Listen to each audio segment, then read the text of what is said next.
about what's happening. So Nate McMillan got let go by Atlanta yesterday, and it was all on my headlines on basketball apps and stuff. And yeah, because I remember Nate with the Seattle Seahawks as a player, then he was coaching Portland, and I've seen this song and dance before. He's one of those kind of guys that comes in mid-season as a replacement, gets the team kind of fired up, gets a rah-rah, and then he burns his bridges, and then he goes back to mediocrity.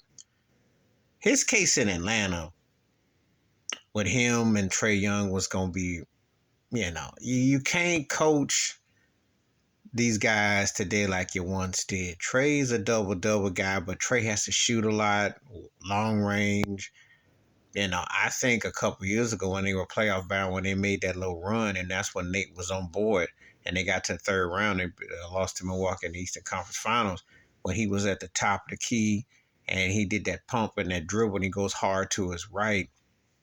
I think Trae is effective that way. But Trae has regurgitated in a lot of instances of doing Nerf ball hoop Steph Curry broke versions. And just the team has no chemistry. I like Collins. I like some of the guys on the team, but they just have not progressed. This was a team that was in the Eastern Conference Finals just a couple of years ago. Now they look like, that seems like, with Atlanta. Atlanta always has that one out of body year because their former coach, if you remember when was it 2015, 16? Can't think of the year right now, but anyway, he had them as the best record in the East. LeBron came back to Cleveland, yeah. And then how you saw how that turned out. They have those out of body years every 5 or 6 years, and then they go back to being old Atlanta again. And I think Trae Young is the kind of dude that's entertaining, puts up some numbers, but he'll either have to play with a KG veteran, and say, yo, bring that ball in, and if you're gonna do ISO, shoot that about 4 or 5 times less, unless you're in rhythm. But you can't just be waffling it up there and playing like this. And that's what they're doing. They're underachieving. They look flat. And they tuned him out. Now, will he get another one of them midterm gigs with somebody? Probably so.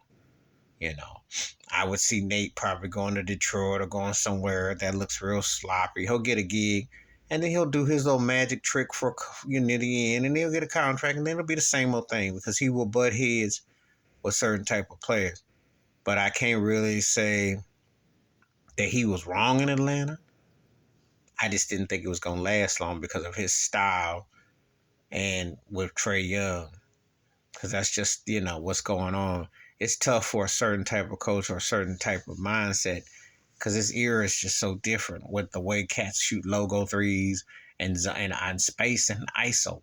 It really is. So we'll see. And then I heard they talking about replacing him with Quinn Snyder, who he stat pad a record up in Utah, but he really didn't do much considering what they had with Donovan Mitchell, Rudy Gobert, and they had a chance to be a top 4 team yearly there, and he just kind of stat pad. So I don't know about that move. But anyway, please hit like, subscribe, welcome thoughts, comments, and I do respond. Thank you. Wash your hands, keep your mind clear. Watch out for one another. Share the video if you want to, and that thing, I don't know. I'm out.